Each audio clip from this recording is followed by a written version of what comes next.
Magandang araw po sa inyong lahat, mga Tagumpay National High School teachers, maging sa ating punong guro na si Ginang Susana sa Katrapos. Ako po pala si Ginang Alexandra Kathleen B. Flores mula po sa AP Department at akin pong ipapakita at ipaliliwanag ang nagawa po namin na weekly home learning plan para po sa year 2020-2021.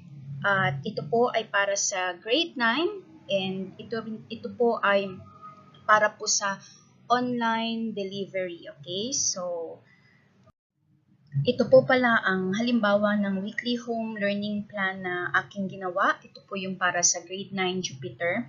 And ang mode of delivery ay online mode of delivery. So makikita po ninyo dito, syempre kagaya po ng ibang weekly home learning plan na nagawa na ng ating mga guro, meron dito yung day and time, learning area, learning competency, learning tasks, and the mode of delivery. So sa learning area, ang akin pong itinuturo ay tungkol po sa araling panlipunan.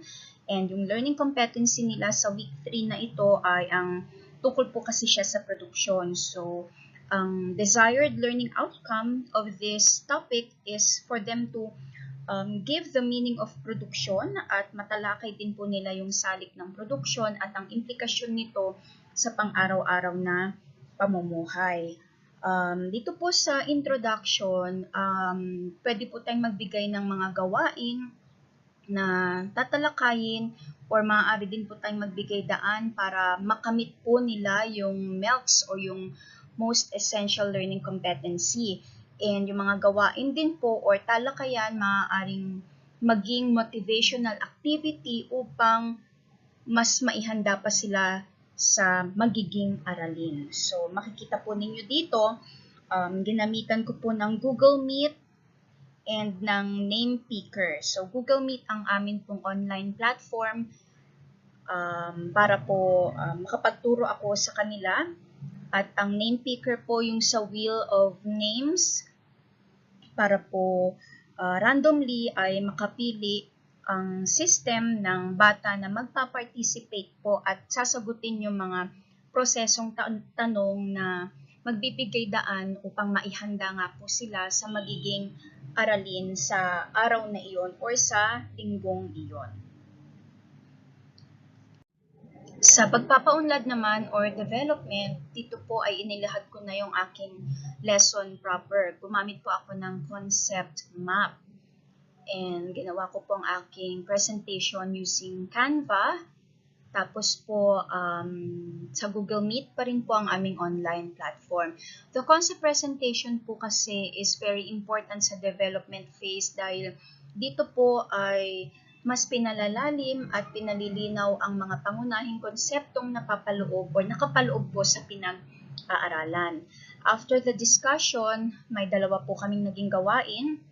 Yung gawain to po yung group activity. So, I let them access Canva Live. Sa canva.live, there is a code that is generated and gagamitin po nila itong code na to para maka-access po sila doon. So, nagiging interactive po kasi yung mga parang chat box din po siya, no?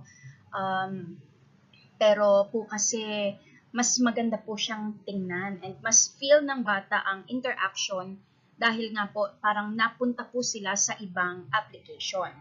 Sa gawain 3 naman po, individual activity na po ito. So, another formative assessment, hinayaan ko po ang name picker or the wheel of names na pumili randomly ng pangalan ng bata na magpa-participate para po sa aking o nasasagot sa aking mga inihandang katanungan.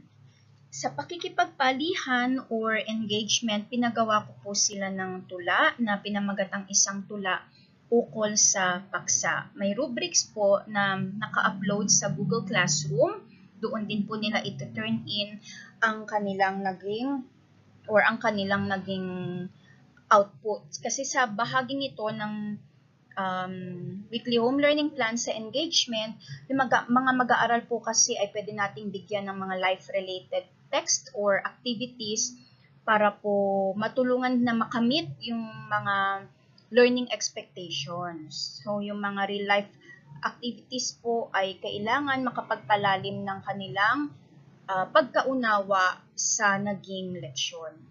And sa paglalapat naman po or assimilation, yung exit card po na paksa, halaga natutunan ko. So, dito po ay kukumpletuhin ng mga bata yung mga talata or mga pangungusap hanggang sa makabuo sila ng talata. Ito po yung ang paksa ng aralin ay, ang halaga ng aralin ay, ang natutunan ko sa araling ito ay, so pupunan po nila iyon at ite-turn in po nila sa kanilang Google Classroom. So, yan po ang aking nagawang weekly home learning plan. Ngayon naman po ipapakita ko yung mga sample activities. So, kanina po sa gawain 1 sa introduction, ito po yung kanilang ginawa. Ibibigay po nila yung mga input para po makabuo ng isang output. So, pwede po silang gumamit po ng chat box po dyan ng Google Meet.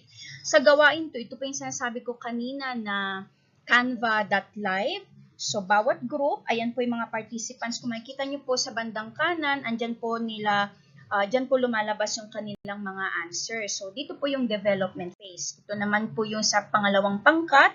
Ganun din po, makikita po ninyo yung answers po ng students dyan sa pangalawang pangkat na yan. Tapos naman po sa gawain 3, ito po yung sa individual na po. So, sa concept map na pinresent ko sa kanila kanina, kung saan ako po ay nag-discuss ng mga pangunahing konsepto, para po mag-gauge ko ang kanilang learning. So, ito po yung ginamit ko na formative test. May question po ako, or pipili po ng bata, and then may question na kailangan po nilang masagot. Sa gawain 4, ito na po yung tulang natapos ng isang estudyante. Binura ko lamang po yung name niya. Ang kanya pong nagawang tula ay ukol po sa produksyon.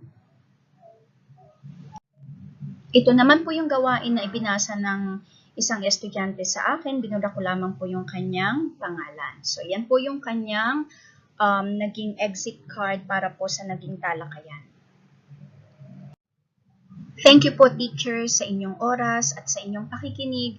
Sana po ay may natutunan po kayo sa ibinahagi po ng Araling Panlipunan Department para po sa weekly home learning plan. Thank you po muli.